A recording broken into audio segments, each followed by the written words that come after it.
From Wish TV and the All Indiana Podcast Network, this is the News 8 Daily 8 Podcast with Wish TV's Kylie Conway. A Wish TV News 8 update. Hi, this is Kylie Conway, and this is your News 8 Daily 8 for Tuesday, June 28th. Beautiful weather again for your Tuesday. Near average temperatures, low humidity, bright skies continue to hang around. We're going to have highs looking to rise back into the low 80s. A tragedy in Texas tops our news of the day today. Authorities describe it as stacks of bodies inside a semi-trailer. San Antonio police say 46 migrants are dead and 16 others are hospitalized after this gruesome discovery. Right now, 3 people are in police custody for what they think is a human smuggling attempt into the United States. San Antonio police say the Department of Homeland Security has now taken over this investigation. Police say they got a call from a city worker who heard a cry for help coming from the semi yesterday afternoon. Police say the person found the trailer cracked open with several bodies inside. Investigators say the victims were adults and children traveling in unbearable conditions with temperatures likely in the triple digits. A total of 46 people died from heat stroke and heat exhaustion, many too weak to get out of the trailer themselves, according to San Antonio fire officials. First responders managed to help 16 people, 12 adults, and 4 minors out of the trailer. According to police, there were no signs of water or air conditioning in the trailer. Police have called this the largest mass casualty the city has ever seen.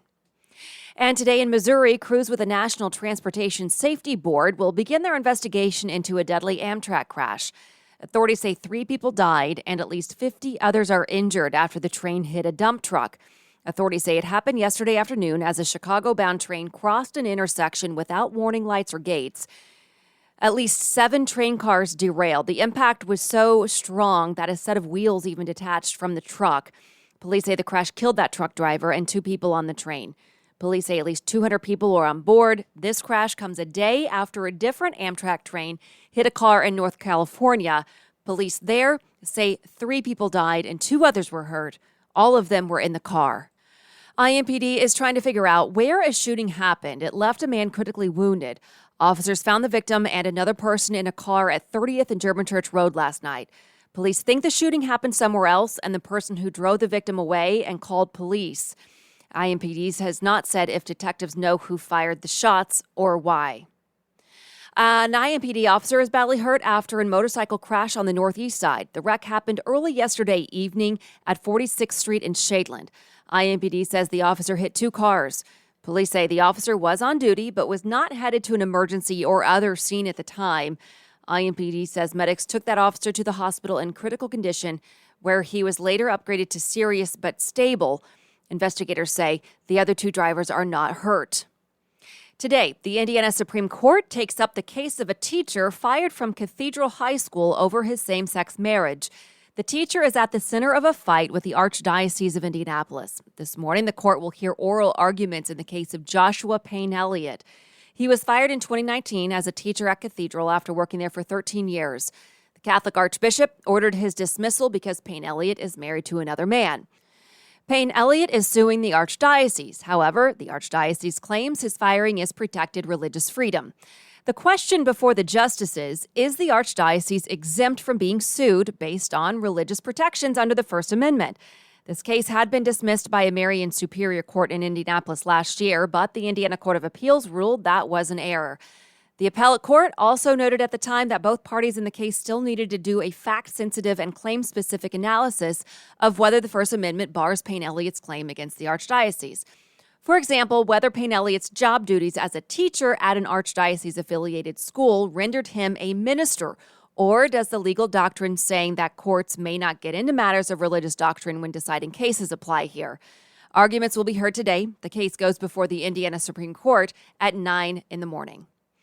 A Supreme Court ruling on a high school football coach praying after games could change the acceptability of some religious practices in public schools. The Supreme Court sided with Joe Kennedy from Washington State yesterday. He lost his job in 2015 when he refused to stop praying at the 50-yard line after games. Dissenting Justice Sonia Sotomayor wrote that the decision sets us further down a perilous path in forcing states to entangle themselves with religion. The liberal justices in the 6-3 ruling say there is evidence Kennedy's prayers had a coercive effect on students. Justice Neil Gorsuch wrote in the majority that it would be wrong to treat everything public schools teachers and coaches say and do as speech subject to government control. Indiana's Attorney General says several state abortion laws should now take effect. Courts paused the laws last year. Todd Rokita contends they should go forward now that Roe v. Wade is overturned. One would ban abortions that stem from race, sex, or disability. Another outlaws so-called dismemberment abortions. A third requires that in most cases, parents be notified when a minor gets approval for an abortion without parental consent. Rokita also filed a request to halt expansion plans for 2 abortion providers in South Bend and Evansville. In a statement, Rokita says in part, he believes in a culture of life in Indiana. That means protecting the lives of unborn babies and safeguarding the physical, mental, and emotional well-being of their mothers. And the Supreme Court's decision on Roe drew strong reaction from a group of professors at IU. They held a panel discussion Monday. Most said they expect a state ban on abortions to come soon. Lawmakers are set to return to the State House next week for an inflation issue, but Governor Holcomb says he wants them to take action on abortion, too. Protesters are planning a demonstration downtown to start the special session. Some companies are responding to the ruling by limiting purchases of emergency contraception. CVS and Rite Aid announced that customers can only buy 3 pills of Plan B at a time. CVS says supply is not an issue. It says it's seen an increase in demand since the Supreme Court's ruling on Friday. And today, the House January 6th committee holds a surprise hearing. It's happened weeks sooner than planned. The panel says it'll present evidence that recently came in. The committee is not giving any specifics yet, but it's widely reported that Cassidy Hutchinson will testify. She was an aide to Mark Meadows, chief of staff in the Trump White House. You can watch the hearing starting this afternoon at 1 o'clock on wishtv.com. Courts have now sentenced 200 people for crimes committed on January 6th. The tally from CNN also shows 830 people charged, 319 guilty pleas, prison time for 93 so far, and authorities are still searching for more than 300 other people who may be connected to the Capitol attack. Cleveland Browns' new quarterback, Deshaun Watson, is facing an indefinite suspension of no less than a year. A disciplinary hearing is scheduled to begin today. USA Today reports the league notified Watson and associated parties of its recommendation last night. Watson's facing civil suits from several women accusing him of sexual misconduct. The case's disciplinary officer will ultimately hand down the official decision. If Sue Robinson follows the NFL recommend, Watson and the Players Association could appeal. The Houston Texans traded Watson to the Browns in March. Congressional lawmakers say the owner of the Washington Commanders is refusing its subpoena. The House Oversight Committee subpoenaed Dan Snyder in its investigation into complaints about his team's workplace culture. The NFL fined the Commanders last year after an internal investigation. The league did not release its findings, so lawmakers began to review the case. Snyder's spokesperson says Snyder has not refused to appear, calling the committee's investigation predetermined from the beginning.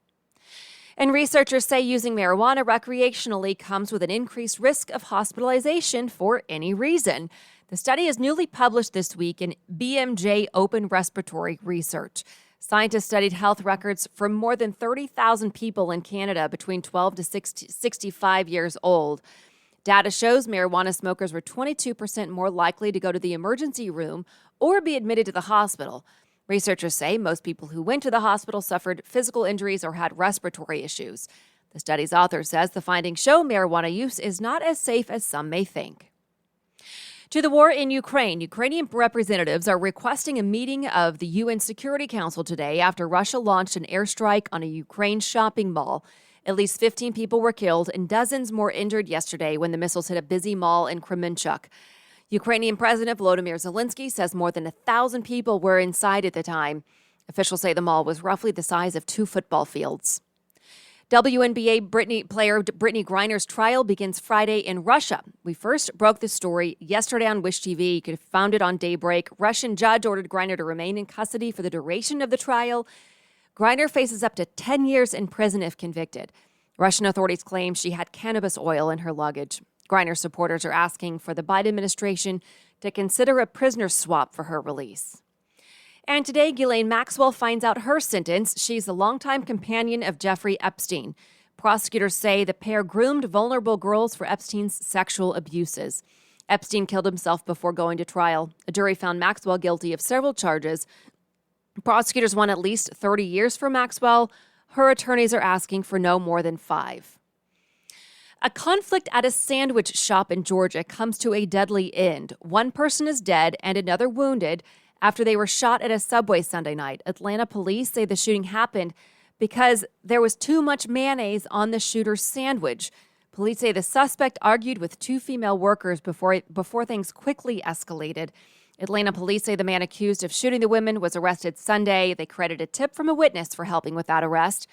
Police confirmed the woman who died was only 26 years old. At last check, the injured woman was in critical condition at the hospital.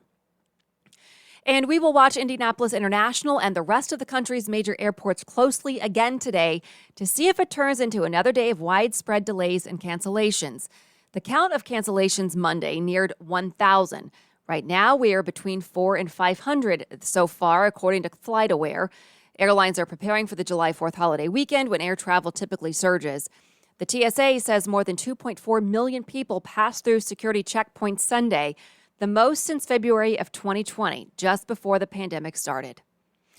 And we will find out the safety plans for this year's downtown Indianapolis fireworks show. It's slated to be a 20-minute show launched from a site next to the Regions Tower. A news conference is set for 10 o'clock this morning. You can watch it live on wishtv.com. This has been your News 8 Daily 8 for Wish TV. I'm Kylie Conway, online at wishtv.com, and follow us on Facebook when you search Wish TV.